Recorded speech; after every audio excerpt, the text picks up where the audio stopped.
जम्मू में अमित शाह की चुनावी रैली, जब तक जम्मू कश्मीर में अशांति, पाकिस्तान से बात नहीं होगी। गृह मंत्री अमित शाह जम्मू कश्मीर के दौरे पर हैं। आज उन्होंने जम्मू के पलौरा में चुनावी सभा को संबोधित किया। विधानसभा चुनाव को लेकर शाह की यह पहली रैली है। इस दौरान उन्होंने कांग्रेस और नेशनल कॉन्फ्रेंस पर घाटी में दोबारा आतंक फैलाने का आरोप लगाया। शाह ने कहा, कांग्रेस नेशनल कॉन्फ्रेंस का गठबंधन LOC पर फिर से व्यापार शुरू करना चाहते हैं।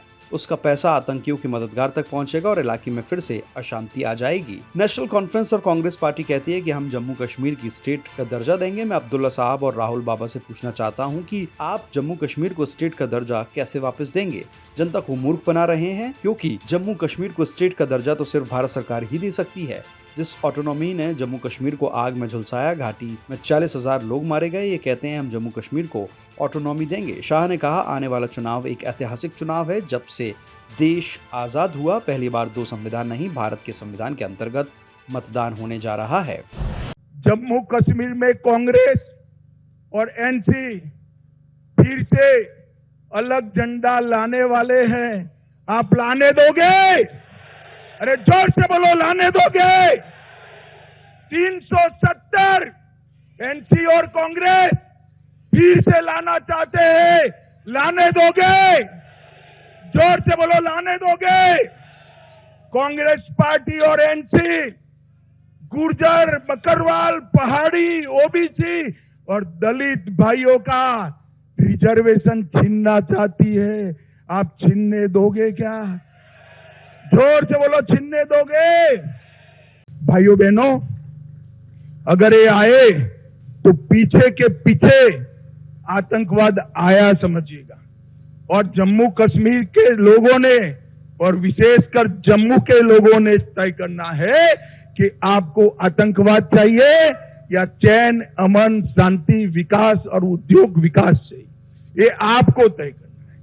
अगर NC कांग्रेस आई तो आतंकवाद आएगा और भाजपा आई तो किसी की ताकत नहीं है आतंकवाद को यहां घुसपैठ कराने की। विनेश फोगाट पर ब्रजभूषण सिंह ने आरोपों की बारिश, कहा चीटिंग करके गई थी पेरिस। हाल ही में हुए पेरिस ओलंपिक में विनेश फोगाट ने काफी सुर्खियां बटोरी। बता दें कि पेरिस ओलंपिक में विनेश फोगाट 6 अगस्त को लगातार 3 मैच खेलकर फाइनल में जगह बना ली थी और फाइनल 7 अगस्त को होना था, लेकिन उसी दिन सुबह विनेश को डिस्क्वालीफाई कर दिया गया था क्योंकि मैच से पहले उनका वजन 100 ग्राम ज्यादा था। वहीं अब हरियाणा में विधानसभा चुनाव होने, ऐसे में कल ही कांग्रेस पार्टी में शामिल होकर पॉलिटिक्स में उन्होंने एंट्री ली है। इस पर कुश्ती महासंघ के पूर्व प्रमुख और बीजेपी नेता ब्रजभूषण शरण सिंह ने हरियाणा विधानसभा चुनाव से पहले पहलवान विनेश फोगाट और बजरंग पूनिया के कांग्रेस में शामिल होने पर अपनी प्रतिक्रिया दी है। आगे उन्होंने कहा कि विनेश यहाँ कुश्ती जीतकर नहीं गई थी, बल्कि चीटिंग करके गई थी और जूनियर खिलाड़ियों का हक मारकर गई थी। इस पर भगवान ने उन्हें वहीं सजा दे दी। इसके बाद ब्रजभूषण ने कांग्रेस के भूपेंद्र हुड्डा पर निशाना साधते हुए कहा कि पहलवानों ने जो आंदोलन किए, इसके पीछे उन्हीं का हाथ है। वह पहलवानों का नहीं बल्कि कांग्रेस का आंदोलन था। सरकारी स्कूलों में बढ़ती जा रही है अतिथि शिक्षकों की संख्या, ग्वालियर हाईकोर्ट में दायर की गई याचिका। मध्य प्रदेश के ग्वालियर शहर में एक ऐसा मामला सामने आ रहा है जहां सरकारी स्कूलों में अतिथि शिक्षकों की बढ़ती संख्या को लेकर हाईकोर्ट की ग्वालियर बेंच में एक जनहित याचिका दायर की गई है। हाईकोर्ट को बताया गया है कि नियमित शिक्षकों के खाली पदों को भरने की जगह सरकार अतिथि शिक्षकों की भर्ती करने में जुटी हुई है। इसका खामियाजा शासकीय स्कूलों में अध्ययनरत बच्चे उठा रहे हैं, जिससे बच्चों को गुणवत्तापूर्ण शिक्षा नहीं मिल पा रही है। याचिका के माध्यम से नियमित शिक्षकों की भर्ती करने की मांग की गई। याचिकाकर्ता पूजा पालीवाल की ओर से पैरवी करते हुए एडवोकेट प्रदीप विसोरिया ने कोर्ट में कहा कि वर्तमान में मध्य प्रदेश में 1,70,000 अतिथि शिक्षक शासकीय विद्यालयों में पढ़ा रहे हैं। लंबे समय से विद्यालयों में शिक्षकों के पद नहीं भरे गए हैं। अगर ऐसी हालत रहे तो सरकारी स्कूलों में शिक्षा ग्राफ और नीचे चला जाएगा।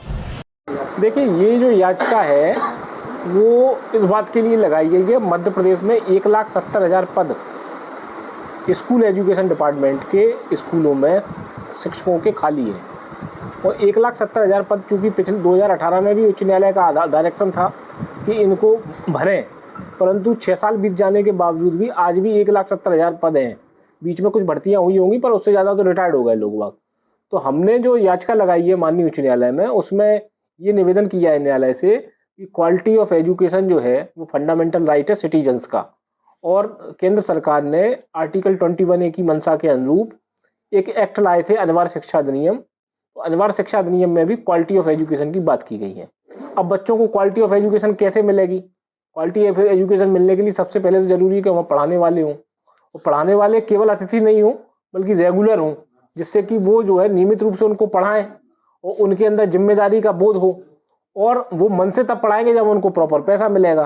तो नियमित शिक्षक जब तक नहीं होंगे तब तक क्वालिटी ऑफ एजुकेशन सरकारी स्कूलों में नहीं आ सकती। इसीलिए हमने ये याचिका लगाई है। माननीय न्यायालय ने सुनने के बाद सरकार को नोटिस किया है और 4 सप्ताह में जवाब मांगा है। हरियाणा में कांग्रेस आप गठबंधन कभी हाँ कभी ना। हरियाणा में कांग्रेस ने 32 उम्मीदवारों की सूची जारी कर दी है। यह तब हुआ है जब आप के साथ उसके गठबंधन को लेकर बातचीत चल रही है। इसे क्या माना जाए? क्या गठबंधन खटाई में पड़ गया है? हालांकि कांग्रेस और आप दोनों ही दलों की तरफ से इस बारे में अब तक खुलकर कुछ नहीं कहा गया है। इधर आम आदमी की राष्ट्रीय प्रवक्ता प्रियंका कक्कड़ ने कहा है कि इसलिए अभी तक कुछ कहना जल्दबाजी होगी। हालांकि उन्होंने यह साफ कर दिया है कि हम सभी 90 सीटों पर चुनाव लड़ने के लिए तैयार है। गठबंधन को लेकर कोई ना कोई निष्कर्ष निकल जाएगा। दोनों दलों में सहमति सीटों के चयन को लेकर है, क्योंकि जिन सीटों को आप मांग रही है कांग्रेस में देने को तैयार नहीं है। इनमें पेहोवा, कलायत और जींद शामिल हैं। देश दुनिया की सभी खबरें देखने के लिए जुड़े रहिए आचरण न्यूज से। आचरण न्यूज, हर कदम आपके साथ।